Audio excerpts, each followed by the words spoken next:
Ladies and gentlemen, let's talk about something your mind keeps obsessing over at 3 a.m.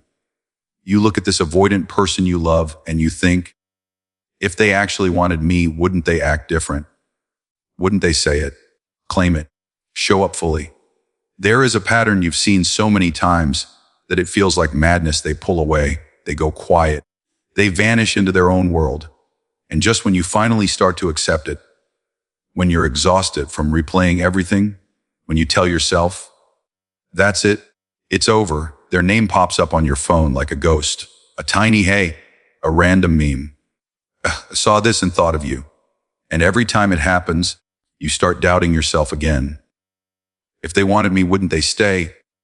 If they didn't want me, why do they keep coming back? You feel trapped between those two questions, as if you can't trust your own reality. But here's the truth you need to hear. Avoidants don't keep circling back to people they feel nothing for. That casual, hey, is the nervous system version of, I miss the safety I felt with you, even if they will never admit it out loud. When an avoidant first pulls away, it isn't because you meant nothing. It's because their fear of closeness became louder than their desire for connection. Your emotional honesty, your questions, your needs, your longing for clarity all started to feel like pressure on a nervous system wired for survival, not intimacy. So they do what they have always done. They hit the internal eject button.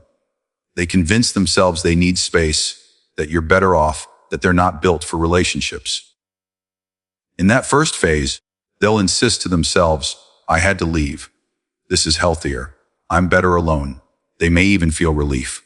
You see that relief and think, wow, I must have meant nothing.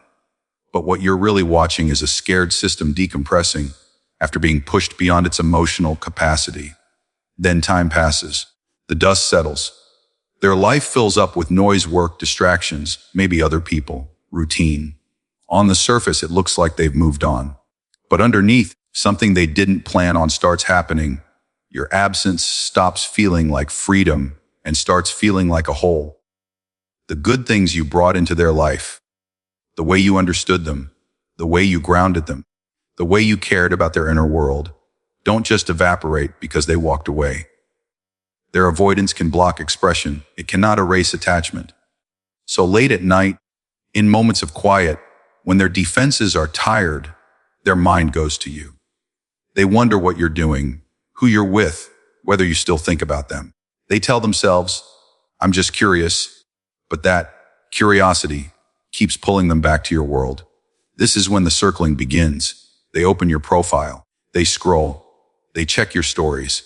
They stalk from the shadows because directly facing the depth of what they feel is still too much. But watching you from a distance doesn't give them what they actually miss: the regulation, the connection, the specific comfort of being known by you. So eventually, they break the silence with something tiny, something that lets them reach without exposing how much they care. Hey, you good? This reminded me of you. You see that message and feel like you're drowning in confusion. To you, it looks like crumbs. To their nervous system, it took courage to even open that door crack. Avoidants are trained to never need anyone. Their core rule is, I'm fine on my own. Reaching out violates that rule. It acknowledges, even if they don't say it out loud, that you affected them, that the story with you didn't just stop in their chest when it ended in real life. That's why they never message like, I've been wrecked since you left, even if part of them has. They send something vague, light, deniable, because if you don't respond, or if you respond cold, they can pretend it meant nothing. I was just saying they'll tell themselves. But the timing reveals the truth. They don't message every old friend like that. They don't circle every ex. They circle you specifically because their attachment to you survived their own decision to pull away. This doesn't mean their hey is enough for you. It doesn't mean you owe them another chance. It doesn't mean their reaching out is the same as readiness. Wanting you and being able to love you well are not the same thing. But don't gaslight yourself into believing that their returns are meaningless.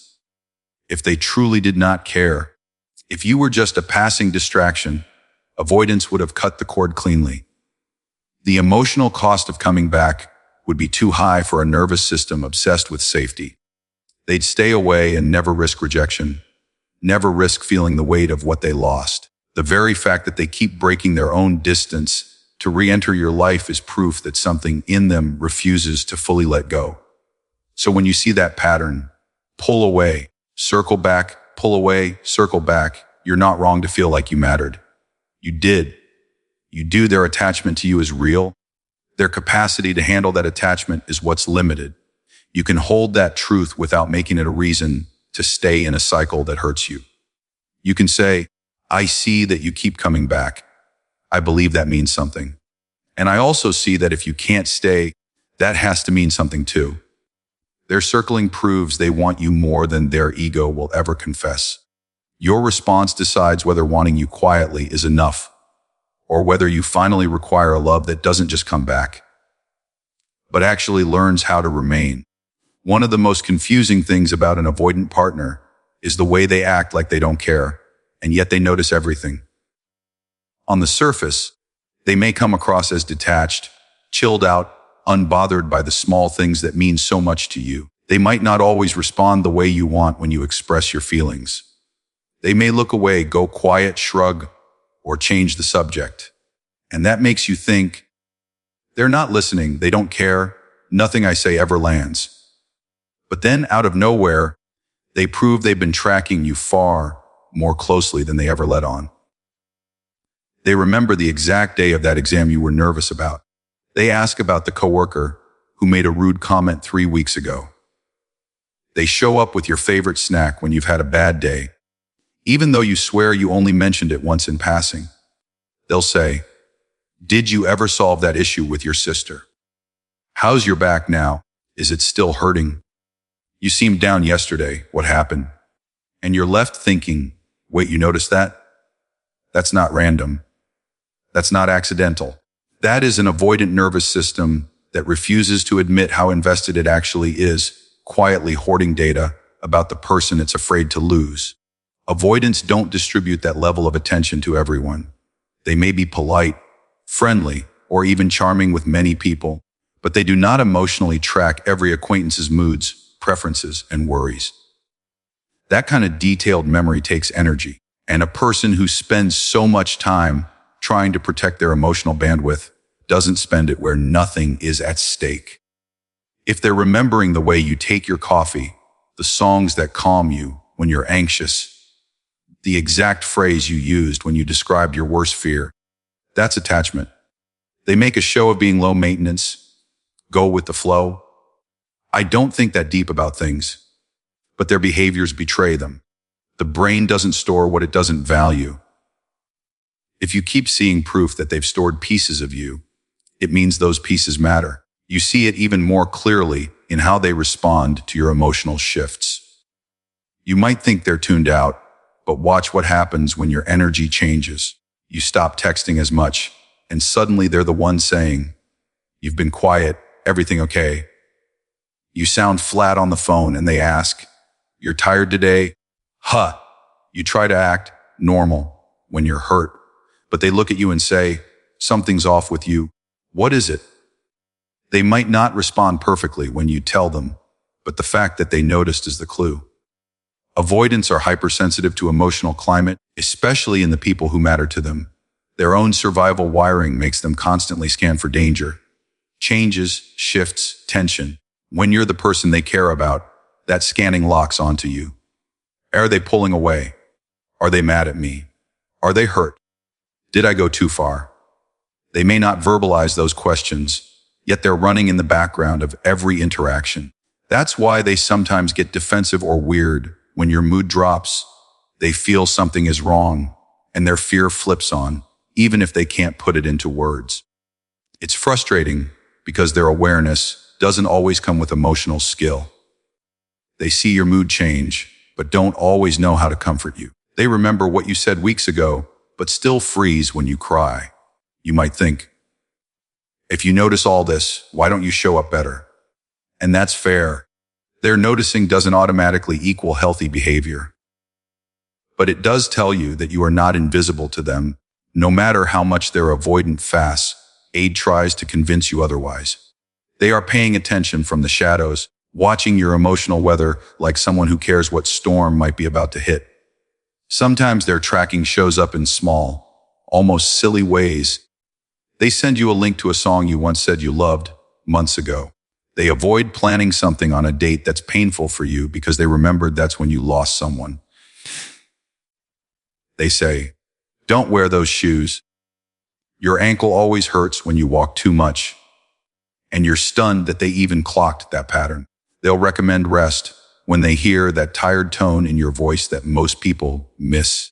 They'll notice when you're faking your "I'm fine" voice and give you that look that says, "No, really, what's wrong?" It's like they're constantly building a private map of you. What soothes you, what stresses you, what lights you up, what shuts you down, while pretending it's no big deal. This is why, when you pull back to protect yourself, they get thrown off more than you expect, because they've been quietly attuned to your baseline, even behind their walls. When you go emotionally offline, it scrambles their internal tracking system. That's often when you'll see them poke their head in with a "You good?" or a random check-in. They feel the disruption, even if they don't know how to name it. Your existence has become a reference point in their inner world. And when that reference point shifts or dims, they feel it like a missing signal. You don't have to romanticize this or make it enough. Noticing you is not the same as doing the work to love you well. Remembering details is not a substitute for showing up consistently. But don't gaslight yourself by saying, "They don't care at all." If they were indifferent, they wouldn't be tracking your moods, storing your details, and reacting to your shifts. Their behavior is their confession. They may never say, "Your inner world matters deeply to me." But every time they remember something you thought they forgot, or pick up on a feeling you tried to hide, they're saying it in the only way their guarded system currently knows. "I see you more than I let on, and you affect me more than I will ever comfortably admit." One of the clearest signs that an avoidant wants you in their future, even if they'll never say those words, is what they do with their most guarded resource, their space. Avoidant people don't just protect their feelings, they protect their world. Their apartment, their car, their playlists, their weekend routines, their late night rituals. These are safe zones they've built where no one makes demands on them, no one reads their mood, no one expects anything. This is where their nervous system resets after being around people. Most of their life, those spaces have been off limits. Partners may get the dates, the sex, the jokes, the curated version, but not the real backstage. So when you suddenly realize you're not just included in the highlight reel, but in the quiet, boring parts of their life, something important is happening, even if they shrug it off like it's nothing. It starts in small ways. They invite you over not just at night, but on a slow Sunday morning when they're in sweatpants, hair a mess, coffee in hand, half awake. They let you see them when they're not on. They don't rush to hide their mess, their unwashed dishes, their weird habits. They'll say, "Sorry, it's chaos in here," but they didn't push you out to clean it first. That's not laziness, that's trust. For someone who lives behind emotional armor, letting you see their uncurated environment is letting you see the uncurated self. And if you pay attention, you'll notice that the more serious their feelings become, the more access you quietly get, not to more romance, but to more reality. You'll see it in their routines too. Maybe they used to have a hard rule about always sleeping alone because they don't sleep well with someone in the bed. Suddenly, they're figuring out how to make it work with you. Switching sides, getting a different pillow, adjusting bedtime so you both can rest. Maybe they used to guard their weekends like territory. "I need my time. I don't make plans." And now you're slowly being woven into that time. They invite you on the grocery run. They ask if you want to join them on that walk they usually take alone. They put on their comfort show, and instead of watching it in isolation, they hand you the blanket and say, "You'll like this one." These aren't just cute couple moments. They are their inner system quietly doing what it's terrified to say out loud, merging. And then there are the micro adaptations, the little edits they make around you. Avoidants hate the feeling of being controlled. They will fight overt changes like you need to stop doing this because it triggers every alarm in their nervous system. So instead, what you'll see is quiet, self-chosen adjustments. They know you get anxious if they vanish for hours, so they send a quick, busy day, talk later, text before going offline. They know you love eating at a certain place, so they start suggesting it on their own. They remember you like the window seat, so they step aside without making a big deal. They used to blast a certain genre of music in the car, but you once told them it triggers a bad memory for you. And now you notice it never really plays when you're around. They don't announce these changes. They just do them.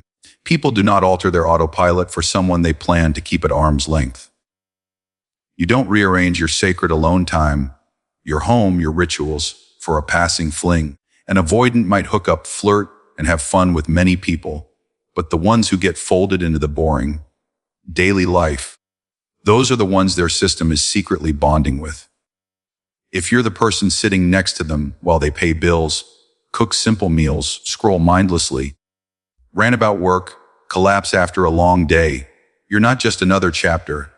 You're being treated like a permanent character, even if they're still terrified of the word forever. It's confusing because they rarely name what they're doing. They won't sit you down and say, "I've decided to make room for you in my life." Instead, they act like, "It's not a big deal. I just thought you'd come along." But avoidance has always been their big deal. Their default has always been distance.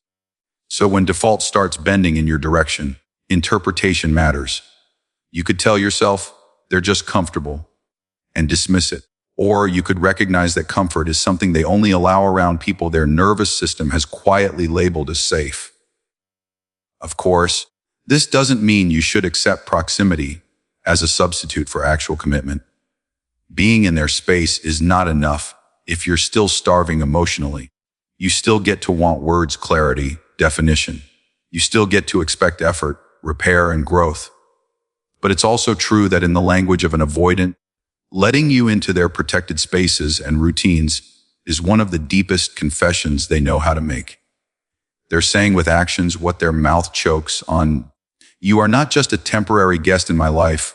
You are someone I am unconsciously organizing my world around. Jealousy is one of the places where an avoidant gives themselves away, even when their words are saying, "I don't care, do whatever you want."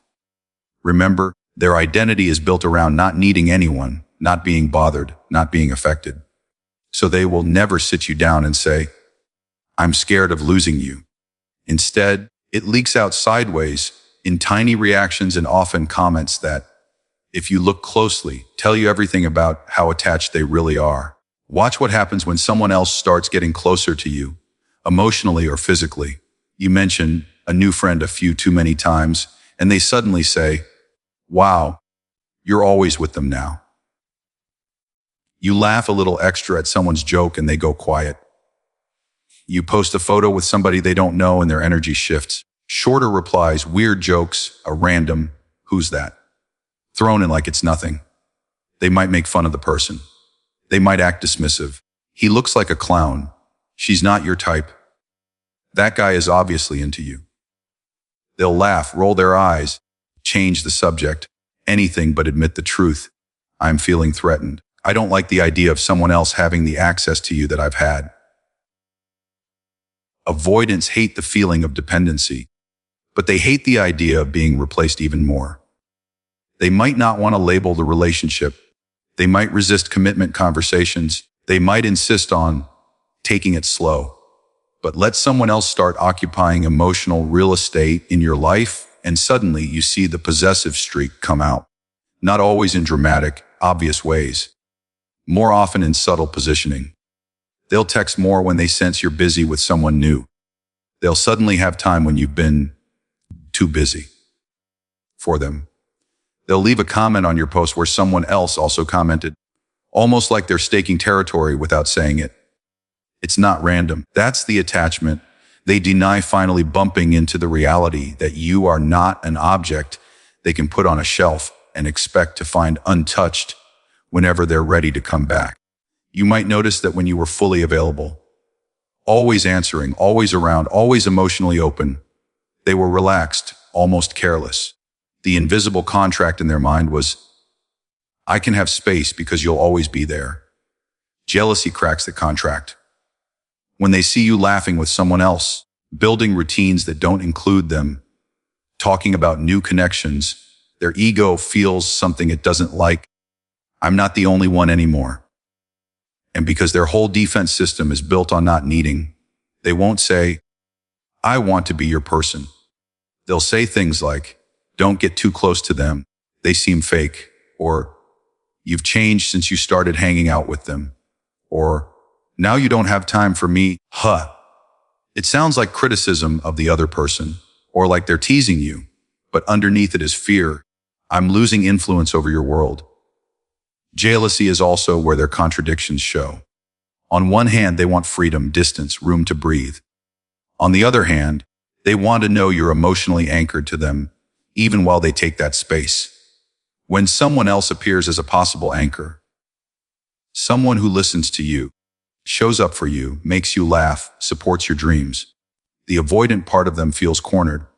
Either they stay detached and risk losing you, or they edge closer to you and risk feeling overwhelmed.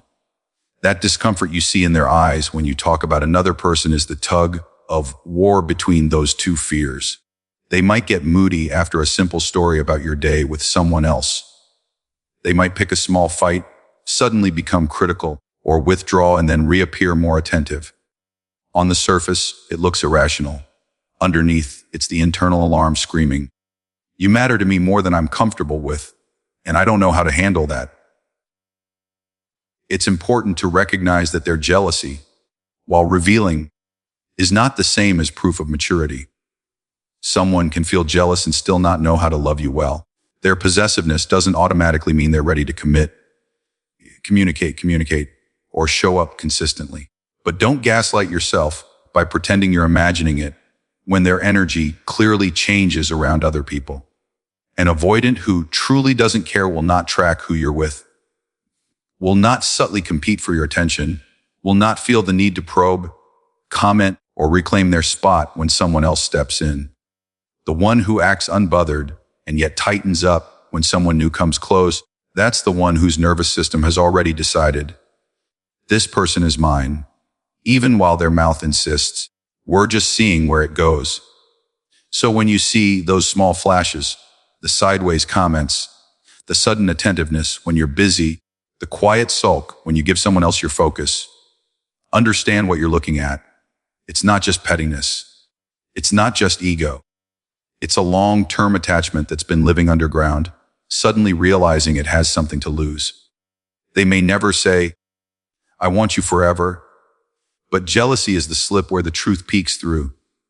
They wanted to be the one you kept choosing, even while they were busy pretending it didn't matter.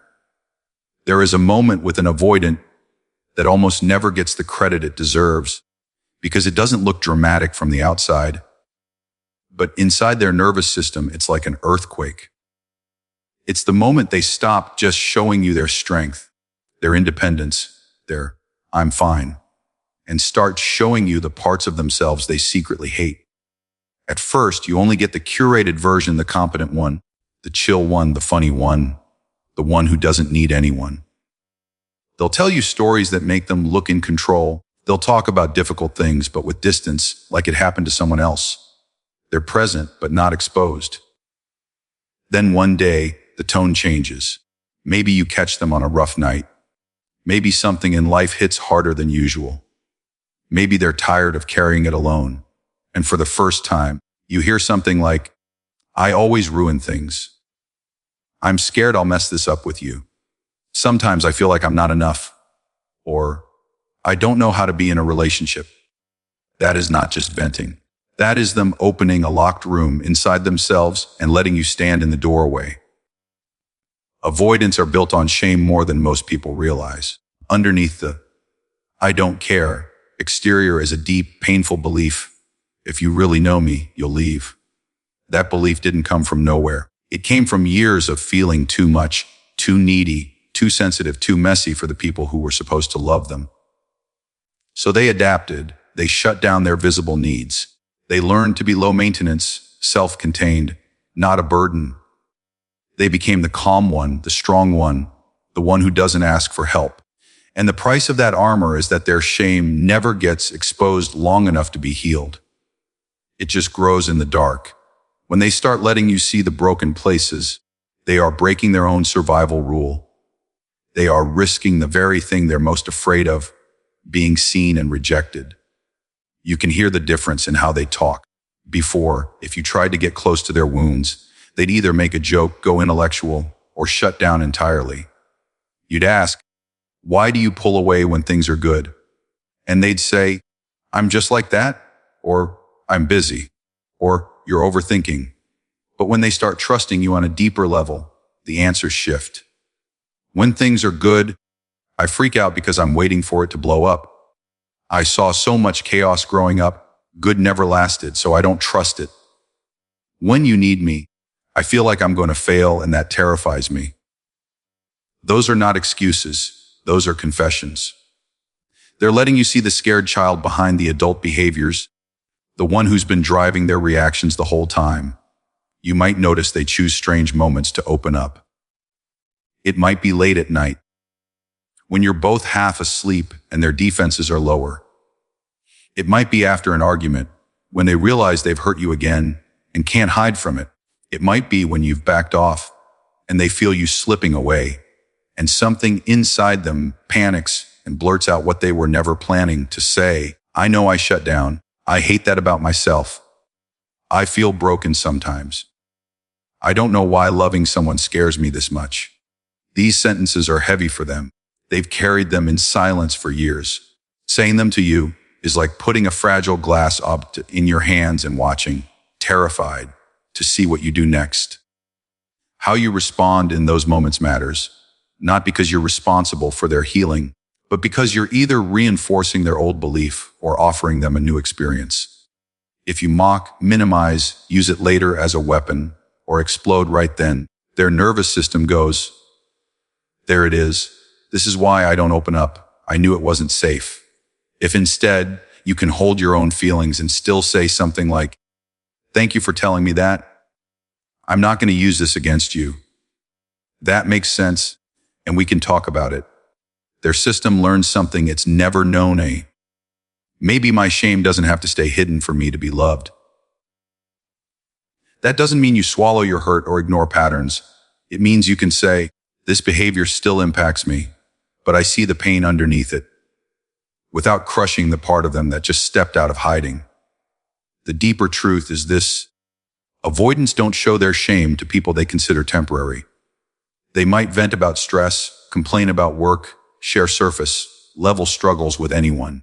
But the real stuff, their deepest insecurities, their fear of being a bad partner, their regret how they handled previous relationships, the moments they admit, "I wish I knew how to do this better," that is reserved for the few they feel a long-term pull toward. You don't hand your most fragile parts to someone you don't subconsciously plan to keep in your life.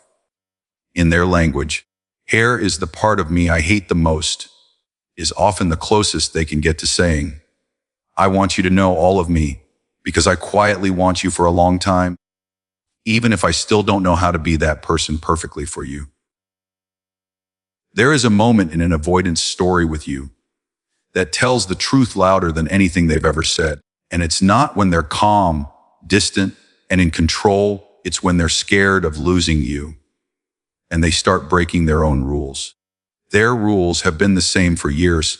Don't chase, don't need, don't initiate, don't apologize first, never be the one who cares more. Those rules have protected them. They kept their pride intact. They kept their heart behind glass.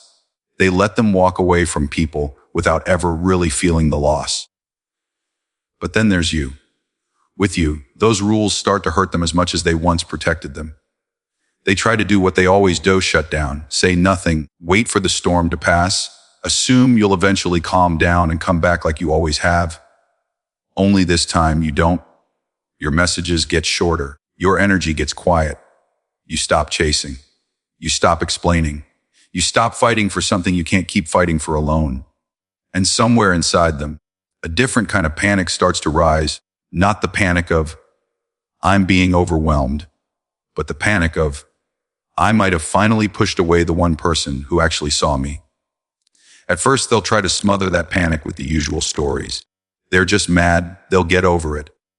They always come back. I don't need anybody anyway. But the longer your silence goes on, the more those stories stop working. Your absence starts to feel like a weight instead of a relief. The old comfort they got from knowing you were out there, emotionally attached, starts to slip. They check your profile more often. They ask mutual friends about you in offhand ways. They replay the last conversations, hearing their own coldness or defensiveness in a way they couldn't when they were in it. And then something rare happens. The fear of losing you tips the scale against the fear of vulnerability. That's when they start breaking their own rules. You'll see it in a message that is longer than their usual. Hey. You'll hear it in a call they never would have placed before. You'll feel it when they show up in person, instead of hiding behind a screen. They say things like, I know I messed up. I don't want to lose you. Can we talk? I've been thinking about everything. To anyone else, those might sound like standard lines. But for someone who has built their identity on being unaffected, that is rebellion against their entire internal system. They are not just reaching out, they are betraying the version of themselves that promised never to need anyone this much. They are breaking the contract they made with their own fear. I will stay safe, even if it means staying alone. Of course, they don't frame it that way. They won't admit, even to themselves, I want you forever. They might still downplay, still joke, still shrug and say, I just wanted to check in. But look at what they're actually doing. They're initiating repair when their old pattern was to wait for you to fix it. They're offering emotional honesty where before they offered silence. They're calling you instead of avoiding you. They're willing to risk hearing that you're done, that you've moved on, that they've finally gone too far. For an avoidant, that risk feels like stepping naked into a room full of criticisms. Their worst nightmare is being vulnerable and rejected. If they're facing that nightmare on purpose, it's not because they're bored or lonely. It's because you matter in a way that terrifies and anchors them at the same time. This is often when you see them say things they never said when you were chasing them. I do care. I think about you more than you know. I hate that I shut down. I don't want this to be over. Those words will land on all the places that have been starving for them. Part of you will soften and think, finally, they admit it. Another part of you might feel angry. Why now? Why only when I'm leaving? Both reactions are real, because here's the paradox: the same fear that made them avoid intimacy with you is now making them fight for it, and you're the one who has to decide whether the timing and the effort are enough. Their rule: breaking proves you are not replaceable. They would not risk their pride, their carefully constructed distance, for someone they saw as temporary. You shook something foundational in them. Their system is finally learning that losing you hurts more than staying safe. But their willingness to break their rules doesn't cancel out your right to protect yourself. You can recognize what it means without turning it into a life sentence. You can think, I see that you're scared of losing me. I see that you care, and still ask, are you willing to keep breaking those rules tomorrow, next week, next month, when things get hard again? Wanting you forever in their heart has to grow into learning how to keep you in their life. Their panic reach out is the first doorway, not the whole house. What it does show you undeniably is that you were never just someone. You were the person who made avoidance too small to live in.